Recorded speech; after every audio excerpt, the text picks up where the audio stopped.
नमस्कार दोस्तों, स्वागत है आप सभी का मेरे चैनल टेकशाला पर। आज हम बात करेंगे स्टेजेस ऑफ चाइल्ड डेवलपमेंट के बारे में। बाल विकास की जो विभिन्न अवस्थाएं हैं उनके बारे में बात करेंगे। वैसे तो बाल विकास की अवस्थाओं के बारे में अलग अलग मनोवैज्ञानिकों की अपनी अलग अलग राय है, लेकिन आज हम जो पढ़ेंगे वह एक इम्पॉर्टेंट और बहुत ही बेसिक सा जो स्टेप है, जो स्टेजेस है वो हैं। ठीक है, तो स्वागत है आप सभी का मेरे चैनल पे। मैं अर्चना शर्मा आपका अपने चैनल पर स्वागत करती हूँ। अगर आपको मेरी वीडियोस पसंद आए तो आप उसको लाइक करें, मेरे चैनल को सब्सक्राइब करें और अपने ज़रूरतमंद दोस्तों के साथ आप उसको शेयर भी कर सकते हैं। आने वाली अगली वीडियोस के लिए आप नोटिफिकेशन बेल को प्रेस करें ताकि आपको सारी वीडियोस टाइम पर टाइम अपडेट होती रहें।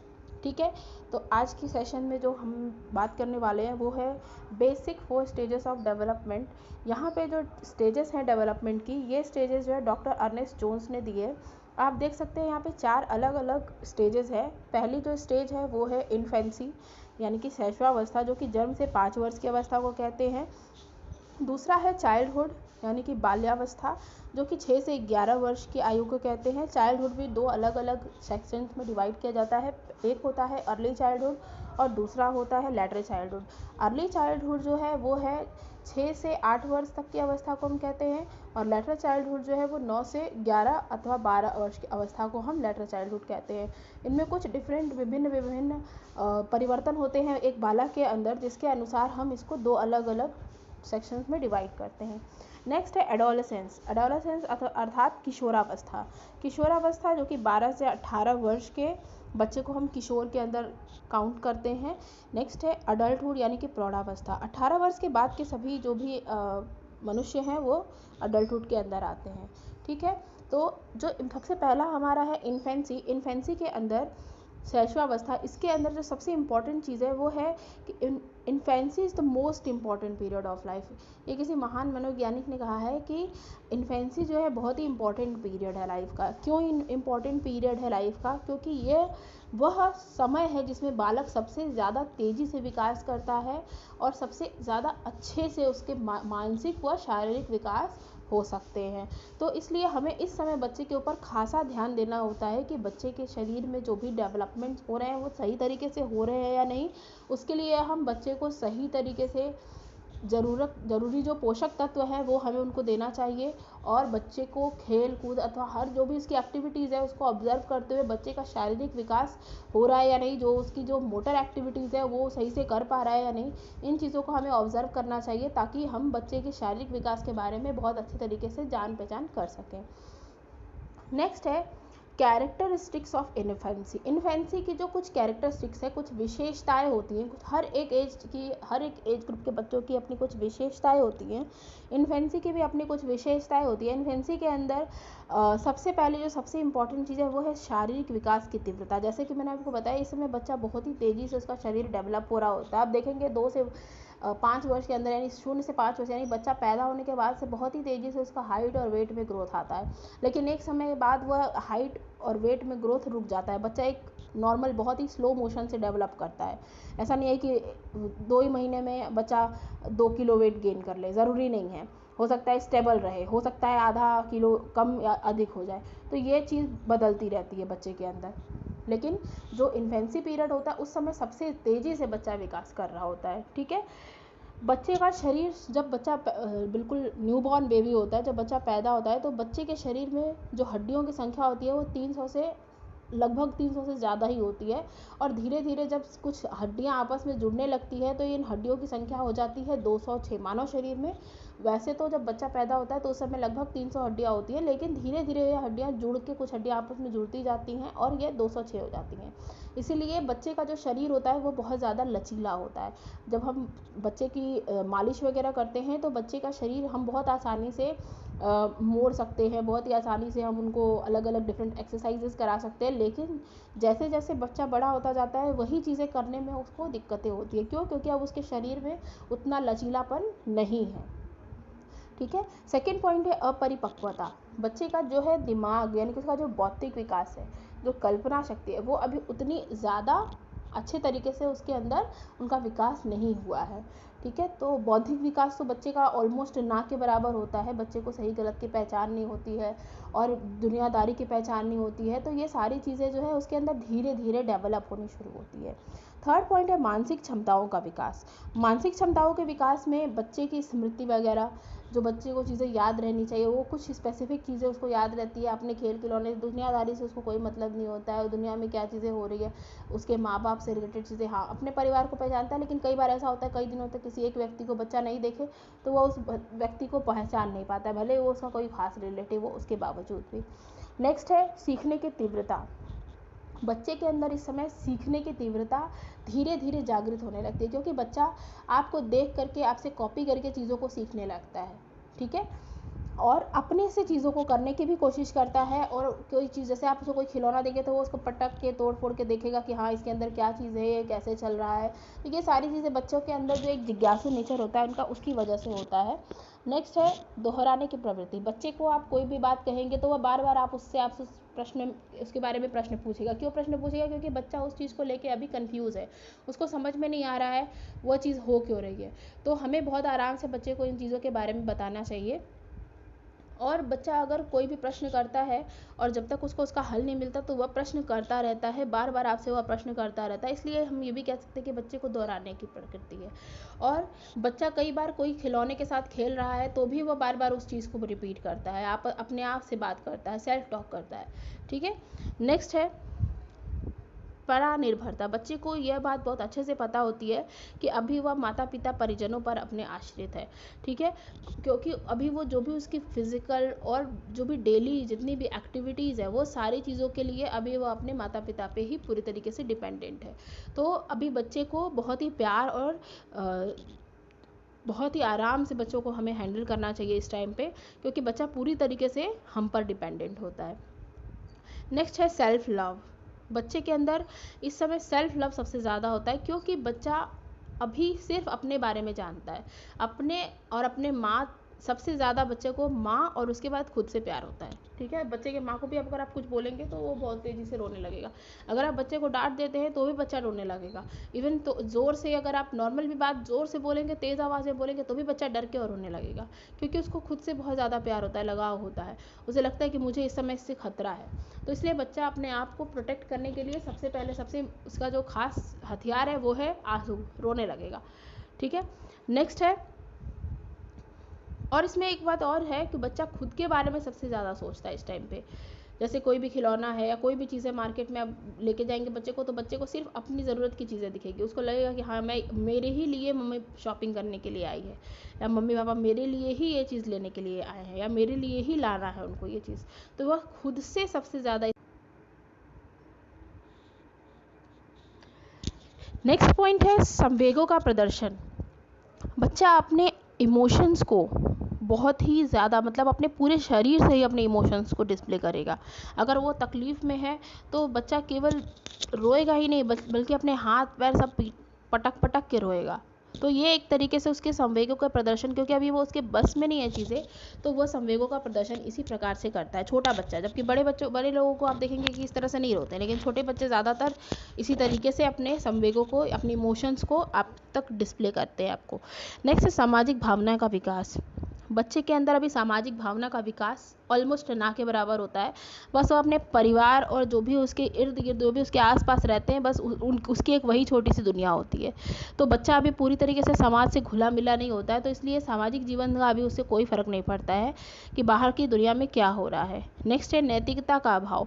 अभी बच्चे को अच्छे बुरे की समझ बिल्कुल भी नहीं होती है, तो बच्चा ये नहीं जानता है कि इस समय मुझे किसके साथ किस तरीके का व्यवहार करना चाहिए। वह हो सकता है कि किसी बाहरी इंसान के साथ भी वही बर्ताव करे, उसके ज़बरदस्ती करने पे या उसको अपने पास बुलाने पे, जैसा कि वह किसी अनजान व्यक्ति के साथ अनजान समझ के उसके साथ व्यवहार करे। उसको ये नहीं पता कि यह व्यक्ति मेरे साथ अच्छा करेगा या बुरा करेगा, या अच्छा है मेरे लिए या नहीं है, भले ही वह उसके लिए अच्छा हो।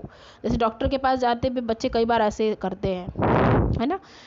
नेक्स्ट है, अच्छा, इसमें एक बहुत ही इंपॉर्टेंट टॉपिक है, यह है एक मनुष्य को जो कुछ बनना होता है प्रारंभ के 4-5 वर्षों में ही बन जाता है। ये सिगमंड फ्राइड जो है बहुत ही महान मनोवैज्ञानिक है, उन्होंने ये बात कही है कि बच्चों को जो भी बनना हो वो 4-5 वर्षों में ही 4-5 वर्षों में बन जाने का मतलब ये नहीं कि इंजीनियर डॉक्टर 4 वर्षों में ही बन जाएगा, लेकिन यहाँ पे इसका मतलब ये है कि बच्चे का जो शारीरिक विकास होता है और जो बौद्धिक विकास, उसके अंदर की जो विकास होते हैं वह ज़्यादातर इस समय काफ़ी हद तक बच्चे के अंदर डेवलप हो जाते हैं, क्योंकि उसके आसपास का जैसा वातावरण उसको मिलता है उस हिसाब से वह उसकी थिंकिंग, उसका इमोशन और उसका जो सर्वाइवल है, यानी कि उसको किस प्रकार से सोचना है, किस प्रकार की संवेगों को प्रदर्शित करना है और किस प्रकार से जीना है, ये चीज़ें बच्चे को कहीं ना कहीं अपने अंदर इस चीज़ों का विकास हो जाता है। वह अपने आसपास के वातावरण और अपने आसपास के लोगों को देख करके इतना तो समझ ही जाता है। नेक्स्ट है एजुकेशन इन इन्फेंसी। अब इस समय हमें बच्चे को शिक्षा किस प्रकार से देनी चाहिए, इसके बारे में है कुछ इंपॉर्टेंट पॉइंट्स। पहला है पालन पोषण। बच्चे का पालन पोषण तो बहुत ही अच्छे से करना चाहिए। जैसे कई बार ऐसा होता है कि हम बच्चे को बहुत ही खाना तो खिलाते हैं, लेकिन खाने के अंदर वो ज़रूरी तत्व, वो ज़रूरी मिनरल्स नहीं देते जो उनकी ज़रूरत है।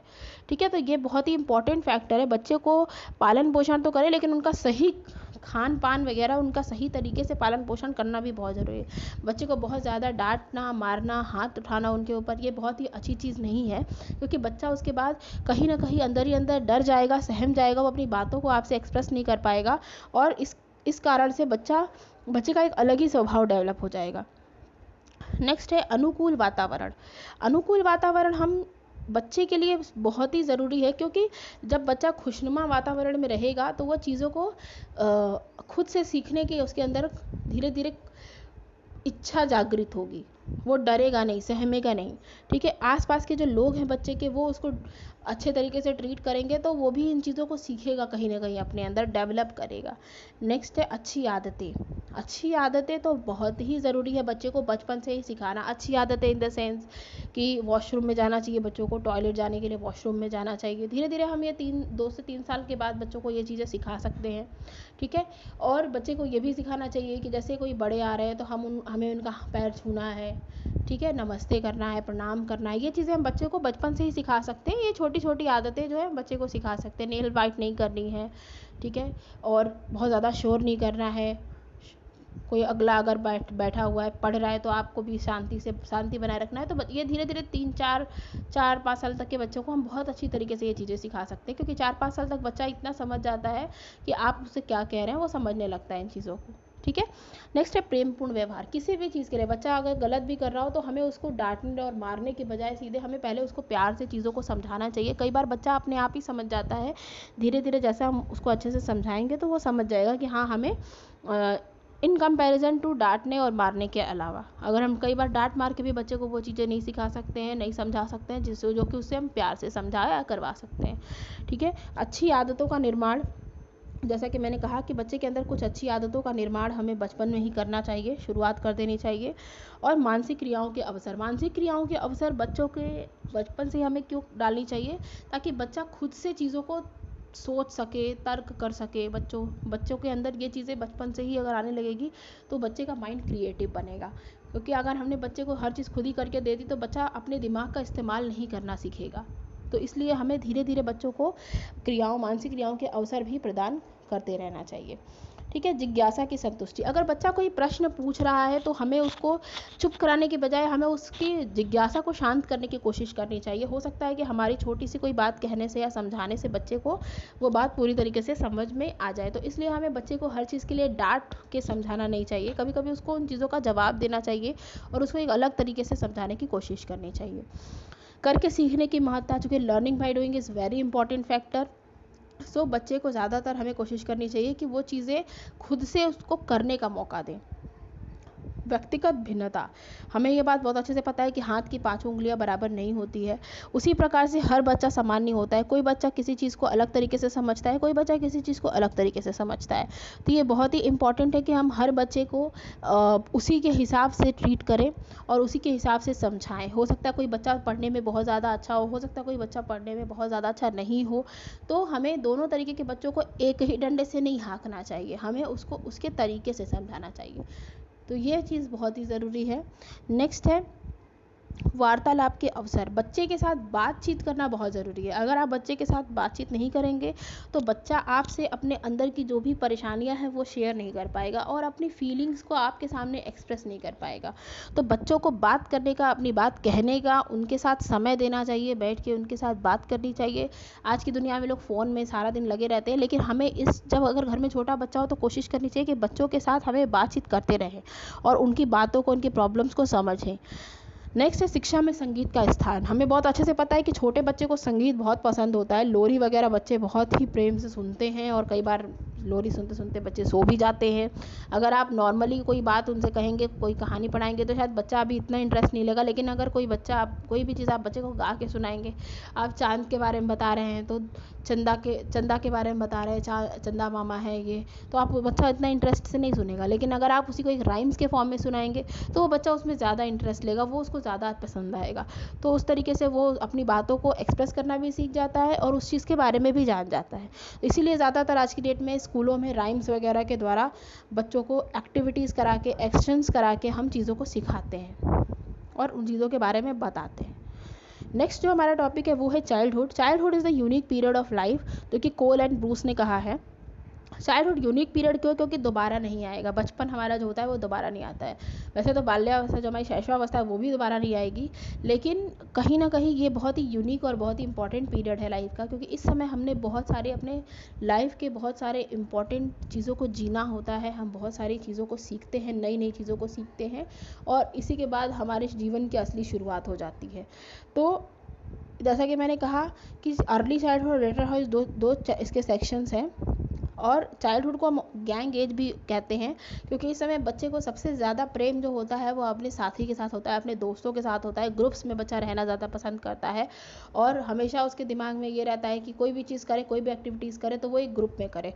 तो इसीलिए ये चीज़ इसीलिए इसको गैंग एज भी कहा जाता है। नेक्स्ट है कैरेक्टरिस्टिक्स ऑफ चाइल्ड। अब चाइल्डहुड के कुछ कैरेक्टरिस्टिक्स है। शारीरिक और मानसिक विकास में स्थिरता। अब बच्चा जितनी तेज़ी से पहले डेवलप कर रहा था उतनी तेज़ी से उसका शारीरिक और मानसिक विकास नहीं हुआ, क्योंकि काफ़ी हद तक उसका मानसिक विकास हो चुका है। तो अब वो जो चीज़ें दिमाग का, तो उसका ब्रेन तो डेवलप हो चुका है, लेकिन अब उस ब्रेन को एक्सपेंड करना है उसे। अब वो उसके अंदर क्या क्या चीज़ें जो भी उसने सीखी है उसको कैसे इस्तेमाल करना है, वो चीज़ बच्चा अब सीखेगा। शरीर तो उसका डेवलप हो चुका है, लेकिन उस शरीर को मजबूत कैसे करना है, उस शरीर के साथ उसको वर्कआउट कैसे करना है, कैसे उनकी क्रियाओं को करना है उस शरीर के द्वारा, ये चीज़ें बच्चा इस समय सीखता है। मानसिक योग्यताओं में वृद्धि। मानसिक योग्यताएं बच्चे की इस समय डेवलप होती है ताकि बच्चा अपनी एक्टिविटीज़ को डिफरेंट तरीके से कर सके। ठीक है, किसी भी चीज़ को करने के 4 तरीके होते हैं, तो वो हो सकता है कि 4 नहीं लेकिन 2 तरीकों को सीख जाए या सीखने की कोशिश करे। तो ये मानसिक योग्यताओं में वृद्धि को दर्शाते हैं। नेक्स्ट है जिज्ञासा की प्रबलता। बच्चा अब जो चीज़ें पहले उसको कुछ जिज्ञासाएं होती थी जिन चीज़ों की, अब बच्चे उस चीज़ों के बारे में थोड़ा प्रबलता अपने अंदर बना लेते हैं और उस चीज़ को सीखने की कोशिश करते हैं, अपने आप से कुछ चीज़ों के, कुछ सवालों का जवाब निकालने की कोशिश करते हैं। वास्तविक ज्ञान का विकास। वास्तविक ज्ञान का विकास यहाँ मतलब है कि अब बच्चा एक कहीं ना कहीं काल्पनिक दुनिया में जो वो जी रहा था उससे निकल कर और एक वास्तविक दुनिया में प्रवेश कर रहा होता है। तो कई बार बच्चा खेलने की चीज़ों को देख करके खिलौनों में ही रह जाता है। अब बच्चा उन चीज़ों से निकल करके और रियल लाइफ चीज़ों के बारे में समझता है। पहले जो बच्चा सिक्कों को देख के गिनता था, अब बच्चा हाथ में लेकर के उन सिक्कों को गिन रहा है। तो ये सारी चीज़ें जो है एक वास्तविक दुनिया से निकाल कर बच्चे को, एक काल्पनिक दुनिया से निकाल कर बच्चे को वास्तविक दुनिया में लेकर के आ रही हैं धीरे धीरे इस समय के दौरान। नेक्स्ट है रचनात्मक कार्यों में रुचि। बच्चा कहीं ना कहीं खुद से नई चीज़ों के निर्माण के बारे में सोचना शुरू कर देगा और जैसे बच्चा पहले सोच रहा था, जो भी चीज़ें पहले कर रहा था, उसमें कहीं ना कहीं वह अपनी कुछ थॉट्स, अपनी कुछ स्किल्स को ऐड करने की कोशिश भी करेगा। यह समय इसके चाइल्डहुड के टाइम पे आते हैं।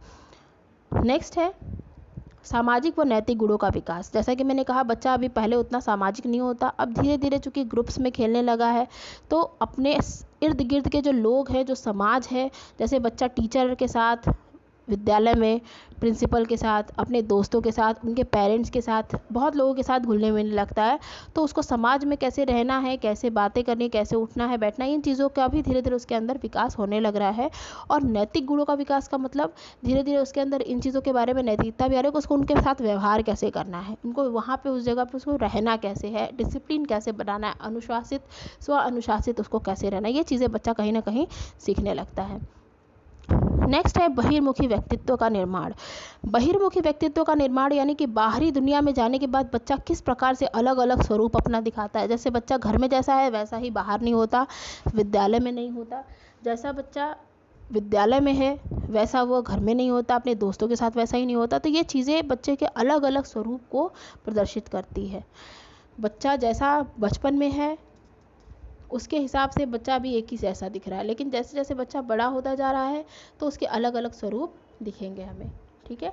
नेक्स्ट है संग्रहीकरण की प्रवृत्ति। बच्चा कहीं ना कहीं चीज़ों को संग्रह करने की प्रवृत्ति उसके अंदर आने लगती है। बच्चा समय के साथ अपनी चीज़ों को धीरे धीरे संग्रह करने की कोशिश करता है। जैसे बच्चे को अगर हम कोई, उसका दोस्त कोई, उसने कोई गिफ्ट दिया उसे, तो बच्चा उस चीज़ को बहुत ही इम्पॉर्टेंट, लाइफ की एक बहुत ही इम्पॉर्टेंट चीज़ समझ के उसको अपने जीवन में एक खास स्थान देते हुए उसको संग्रह करने की कोशिश करेगा, और उसके लिए वो बहुत ही इम्पॉर्टेंट चीज़ बन जाती है। कभी कभी बच्चे बचपन की जुटाई हुई चीज़ों को बाद में जब हम देखते हैं तो सोचते हैं कि ये चीज़ें हमने क्या क्या फालतू की चीज़ें जुटा रखी, लेकिन उस समय इसलिए हमने किया क्योंकि वो हमारी प्रवृत्ति थी। उस समय हमारे अंदर इन चीज़ों की डेवलप हो रहा थी, हमारी संग्रहीकरण डेवलप हो रही थी। इस समय बच्चों को अगर हम पैसे वगैरह देंगे तो बच्चे क्या करते हैं, गुल्लक वगैरह में इकट्ठे करना शुरू कर देते हैं और उसको संभाल के रखते हैं अपने साथ। कोई गिफ्ट्स है, कोई खास कपड़े हैं, कोई पसंदीदा चीज़ है तो उसको संभाल के बच्चे, कोई खिलौना है उसको संभाल के रखे रहते हैं बहुत लंबे समय तक। नेक्स्ट है, इस समय हमें बच्चों को एजुकेशन कैसे देनी चाहिए। Education during childhood. तो इस समय जो इम्पॉर्टेंट फैक्टर है एजुकेशन कैसे देनी है, ये तो पहले मैंने बताया आपको कि बच्चों को खेल द्वारा या फिर करके सीखना बहुत पसंद होता है चीज़ों को, तो हमें बच्चों को उसी तरीके की एक्टिविटीज़ करानी चाहिए और उनको करके सीखने का मौका देना चाहिए। नेक्स्ट है शारीरिक विकास पर विशेष ध्यान। इस समय बच्चों को कसरत, व्यायाम वगैरह कराना बहुत ही आवश्यक होता है, क्योंकि मैंने जैसा कहा बच्चों का शरीर तो डेवलप हो जाता है लेकिन उसको उसका सही इस्तेमाल नहीं पता होता है, या फिर उसको सही तरीके से बच्चा इस्तेमाल कर सकता है अगर वह उसको अच्छे तरीके से हम ट्रेन करें। ठीक है। बाल केंद्रित शिक्षा, यह बहुत ही आवश्यक है कि हम बच्चे को उसके अनुसार शिक्षा दें। अब टीचर अपने हिसाब से बच्चे को पढ़ाए तो बच्चा क्या ही सीखेगा। हम बच्चे को उसकी भाषा में या उसके तरीके से अगर कोई चीज़ सिखाएंगे तो वो उसको बहुत अच्छे से सीख पाएगा और ताउम्र उसको याद भी रख पाएगा। नेक्स्ट है रोचक पाठ्यक्रम। पाठ्यक्रम को रोचक बनाने के लिए हम पिक्चर्स, अलग अलग पिक्चर्स और छोटे छोटे जम्बल्ड गेम्स वगैरह का इस्तेमाल कर सकते हैं, ताकि बच्चे पढ़ाई के साथ साथ थोड़ा बहुत खेल भी खेल सके और उन चीज़ों के बारे में बहुत अच्छे से जान भी सकें। नेक्स्ट है भाषा विकास पर विशेष ध्यान। भाषा विकास पर विशेष ध्यान देने के लिए हम बच्चों को कुछ कॉम्पिटिशन्स करा सकते हैं, जैसे कि वाद विवाद प्रतियोगिताएं विद्यालयों में आयोजित की जाती है। भाषण, जैसे 15 अगस्त 26 जनवरी वगैरह पे बच्चे भाषण देना चाहें तो दे सकते हैं, और उनके बीच में कुछ कविता वगैरह की प्रतियोगिता कराई जा सकती है। बच्चों को विद्यालय में ही पत्र पत्रिकाओं को जो है बच्चों को हम प्रोवाइड करा सकते हैं, ताकि उससे भी उनकी जो भाषा है वो विकसित हो सके। तो ये बहुत ही इंपॉर्टेंट चीज़ें हैं, इस समय हम बच्चे के अंदर इन चीज़ों को डेवलप कर सकते हैं, भाषा के बारे में बच्चों को बता सकते हैं और उसको हम अच्छी तरीके से उसके बारे में सिखा सकते हैं इस समय पे। मानसिक विकास पर ध्यान देना। बच्चे के मानसिक विकास पर तथा उसके साथ उचित वातावरण प्रोवाइड करना बहुत ज़रूरी है, क्योंकि बच्चा इस समय चिंतन करता है, तर्क करता है और बहुत सारे उसको करने के मौके भी देना बहुत ज़रूरी है, ताकि वो इन चीज़ों पर ध्यान दे सके और अपने बुद्धि का विकास कर सके। अगर बच्चे की बुद्धि का विकास सही तरीके से नहीं होगा या बच्चे की बुद्धि का विकास करने के लिए उसको उचित वातावरण या उचित जो भी आवश्यक चीज़ें हैं, जो टूल्स है वो हम ना प्रोवाइड करें, तो बच्चा कैसे ही विकास कर पाएगा अपने दिमाग का। नेक्स्ट है नैतिक शिक्षा। नैतिक तथा सामाजिक गुणों का विकास। नैतिक तथा सामाजिक गुणों का विकास के लिए बच्चे के अंदर कुछ आज की डेट में कुछ नैतिक शिक्षा का विकास या नैतिक शिक्षा एक सब्जेक्ट है जो कि बच्चे के सिलेबस में ऐड किया जाता है, जिसमें बच्चे को अलग अलग कहानियाँ पढ़ा करके और बच्चे को चीज़ों के बारे में हम बताते हैं। तो इसमें सबसे इम्पॉर्टेंट चीज़ ये है कि पहले तो हम नैतिकता है उसको हम सिर्फ करके या फिर उसके बारे में बता के बच्चों को हम करवाते थे, लेकिन अब इन चीज़ों को सिलेबस में शामिल किया गया है ताकि बच्चे उस कहानियों को पढ़ के और उस नैतिकता को अपने जीवन में उतार सकें। नेक्स्ट है रचनात्मक क्रियाओं द्वारा शिक्षा। जैसा कि मैंने पहले भी कहा कि बच्चों को क्रियात्मक चीज़ों को करने का मौका देना चाहिए, ताकि जैसे कि अब इनके लिए क्या एक बच्चा कर सकता है, बच्चे को कुछ बड़े चीज़ों का कुछ एक छोटा स्वयं से कुछ एक छोटा डेमोन्स्ट्रेशन तैयार करने के लिए हम कह सकते हैं, जैसे उसका एक प्रतिरूप तैयार करने के लिए हम कह सकते हैं, जैसे विद्यालय का प्रतिरूप। बच्चा विद्यालय का प्रतिरूप तैयार करेगा तो उसके अंदर बच्चा खुद से क्या क्या चीज़ें होनी चाहिए या क्या नई चीज़ों का इस्तेमाल करके बच्चा उसके अंदर परिवर्तन कर सकता है या नया कुछ डेवलप कर सकता है, ये बच्चे की क्रियाओं से हम वहाँ पे देख सकते हैं। बच्चा खुद से, कई बार ऐसा होता है कि विद्यालय में अभी हमारे सोलर सिस्टम नहीं है या सोलर एनर्जी नहीं है, तो बच्चे ने उसमें एक सोलर एनर्जी को ऐड कर दिया, तो बच्चे ने कहीं ना कहीं एक क्रियात्मक स्वरूप को उसमें दर्शाया है, अपने अंदर जो भी उसने सोचा और एक नया एक क्रिएटिविटी यहाँ पे जाहिर कर दी अपनी।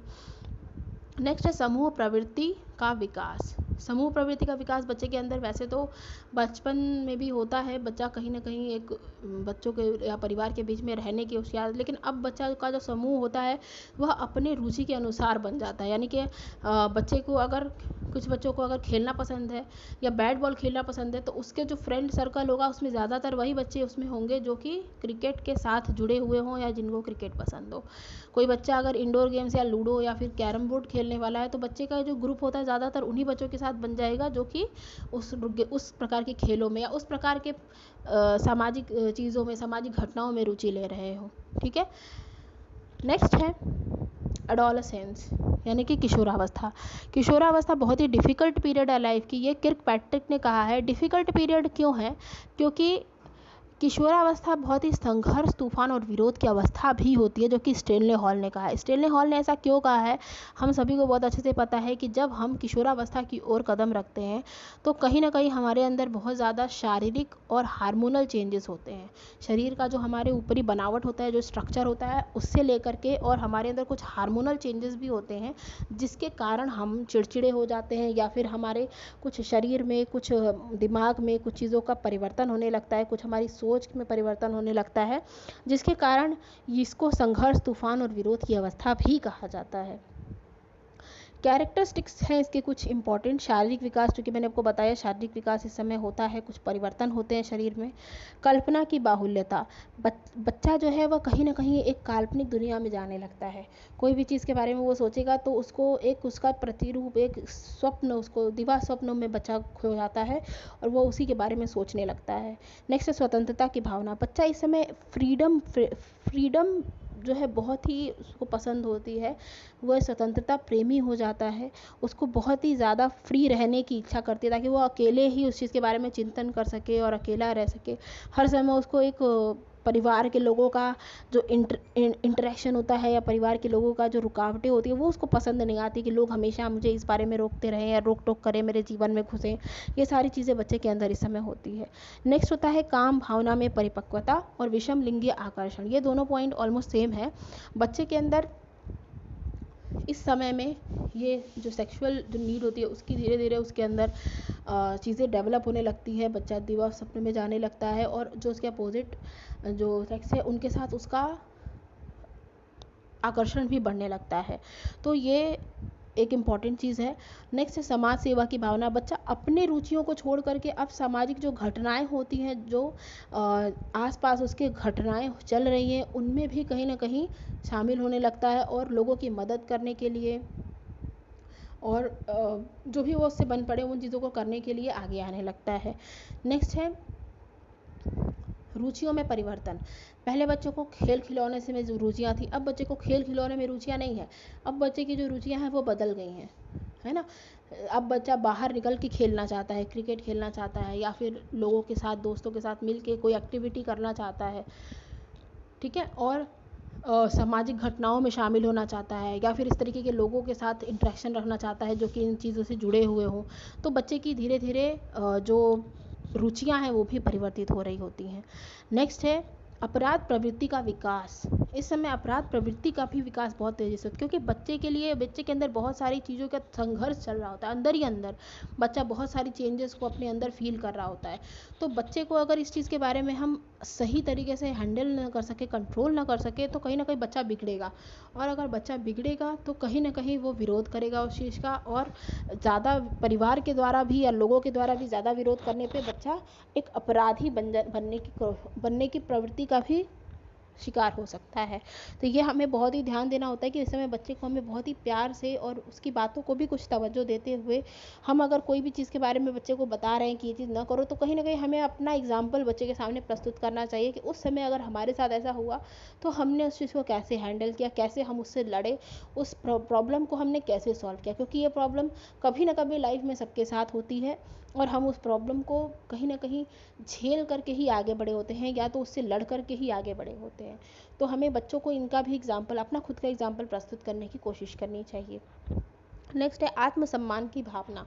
बच्चे के अंदर इस समय धीरे धीरे कहीं ना कहीं सेल्फ रिस्पेक्ट की भावना भी आ जाती है। जब बच्चा अगर बैठा है 10 लोगों के बीच में, तो आप उसको अगर गाली दे रहे हैं या फिर आप उसके साथ बुरी तरीके से बात कर रहे हैं, अपने दोस्तों के बीच बैठा है, और कोई पेरेंट या फिर घर का कोई सदस्य है जो कि बच्चे को बुरी तरीके से बोल रहा है, कुछ भी फालतू की कोई भी बात बोल रहा है, तो बच्चे को वो चीज़ें पसंद नहीं आती है। बच्चा धीरे धीरे कहीं ना कहीं अपने अंदर उसकी एक सेल्फ रेस्पेक्ट डेवलप होने लगती है।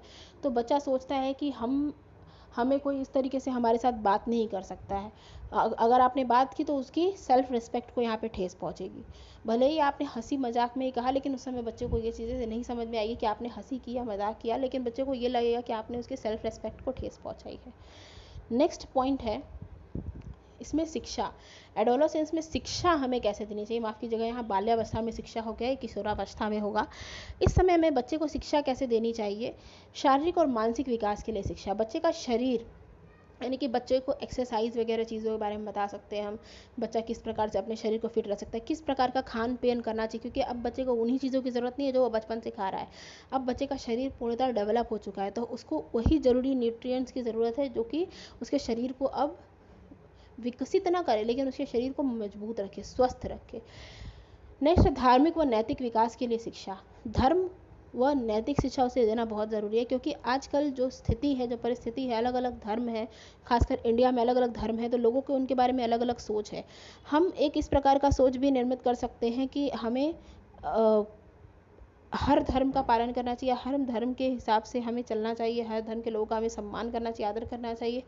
और ये भी हम कई बार डेवलप कर सकते हैं कि हाँ, वो हमारे शिक्षा के ऊपर है, हमारे पारिवारिक सोच है, हमारे जो कल्चर है उसके ऊपर भी डिपेंड करता है। नैतिक विकास के लिए शिक्षा चूँकि सभी लोगों को ज़रूरी है, क्योंकि हमें समाज में जीना है और समाज में नैतिकता की बहुत ज़्यादा आवश्यकता है। अगर हमें किसी का रवैया पसंद नहीं है तो भी हमें उसके साथ बहुत ही प्यार से बर्ताव करना है, हमें उसके साथ मिसबिहेव नहीं करना। ये सारी चीज़ें नैतिक शिक्षा के अंदर आती है। तो हम बच्चे को उन चीज़ों से टैकल करना भी सिखा सकते हैं इस टाइम पे। सामाजिक विकास के लिए शिक्षा। समाज में किस प्रकार से बच्चे की क्या क्या इम्पोर्टेंट रोल्स हो सकते हैं, हम बच्चे को ये सिखा सकते हैं इस समय। बच्चे क्या ऐसा योगदान दे करके समाज में अपना कुछ एक अस्तित्व बना सकते हैं, ये भी चीज़ें हम बच्चों को सिखा सकते हैं। जैसे कोई कोई कॉम्पिटिशन्स ऐसे होते हैं जिसमें बच्चों को अपने अंदर की कुछ कविताओं या कहानियों के द्वारा बच्चे को अपने अंदर की जो भी सोच है उसको हम वो डिस्प्ले करता है। कोई साइंस एग्जीबिशंस वगैरह होता है, तो बच्चा उसमें भी कहीं ना कहीं पार्टिसिपेट करके और कुछ नया डेवलप करके, कुछ क्रिएटिविटी करके समाज के लिए बहुत ही एक इम्पॉर्टेंट रोल दे सकता है, एक रोल कर सकता है, निभा सकता है। यौन शिक्षा के बारे में हम इस समय बता सकते हैं बच्चे को। व्यक्तिगत विभिन्नताओं के अनुसार शिक्षा। जैसे मैंने कहा, हर एक उंगली पाँचों उंगली जो है हाथ की बराबर नहीं होती है, तो हमें व्यक्तिगत विभिन्नताओं के हिसाब से बच्चे को, कोई बच्चे के मैथ्स में रुचि है तो वो मैथ्स पढ़ेगा, और हमें उसको उसी के लिए तैयार करना चाहिए, ना कि उसको फिर हम कॉमर्स पढ़ने के लिए कहें। तो ये बहुत ही ज़रूरी है कि बच्चे की रुचि के अनुसार और उसकी जो स्पेशलिटी है उसके अनुसार हम उसकी शिक्षा को उसको शिक्षा प्रदान करें, ताकि वह जीवन में उसी के ऊपर आगे अपना जीवन में कामयाबी हासिल कर सके। और सबसे इम्पॉर्टेंट चीज़, जैसे कि मैंने कहा, बच्चे के साथ बहुत ही प्यार और सम्मान के साथ उसके साथ हमें व्यवहार करना चाहिए, सहानुभूतिपूर्ण व्यवहार करना चाहिए, क्योंकि बच्चे के अंदर बहुत सारे तरीके की बातें चल रही होती है, संघर्ष कर रहा होता है कई सारी चीज़ों से, स्वाभिमान उसके अंदर धीरे धीरे कहीं ना कहीं आ रहा है, सेल्फ रिस्पेक्ट आ रहा है। तो बच्चे को बहुत ही ज़रूरी है कि उसके साथ प्यार से इन चीज़ों को हम प्यार से उसको समझाएं और उसको हम उसके हिसाब से ही शिक्षित करें। तो आज के लिए फ़िलहाल इतना ही। अगर आपको कोई भी डाउट है इन सेशंस में तो आप मुझसे कमेंट बॉक्स में पूछ सकते हैं और मेरे चैनल को लाइक और सब्सक्राइब करना ना भूलें। थैंक